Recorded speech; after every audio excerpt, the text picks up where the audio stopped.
ख़वातीन व हज़रात, बाज़ लोगों की उम्मन ख़वातीन की आदत होती है कि वो नमाज के बाद अपने हाथों को दुपट्टे में छुपा कर, यानी ऊपर से दुपट्टा होता है और हाथों को नीचे रख कर फिर दुआ मांगती हैं। इसी तरह बाज़ मर्द भी खुसूसन सर्दियों में अपने हाथों को चादर में छुपा कर फिर दुआ मांगते हैं। तो ये इस तरह से दुआ मांगना कैसा है, इसका हुक्म क्या है, किस तरह कर सकते हैं, नहीं करना चाहिए, तो ये समझने से पहले आइए मैं आपको एक वाक़या सुनाता हूँ।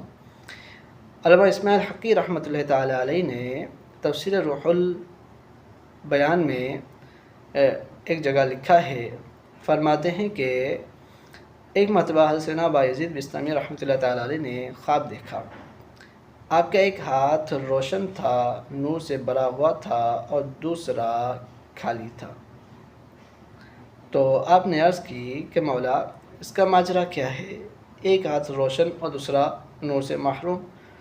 तो इन्हें बताया गया, इल्हाम हुआ, आवाज़ आई कि दुआ मांगते वक्त जो हाथ तुमने खोला था उसको हमने नूर से भर दिया और जो तुमने छुपा दिया था उसको हमने महरूम कर दिया। उलमा फरमाते हैं कि हाथों को दुआ के वक्त खोलना यानी कपड़े में छुपा हुआ न होना, ये सुन्नत है। दुआ के आदाब में से भी ये है कि जब बंदा दुआ मांगे तो हाथ छुपे हुए न हों।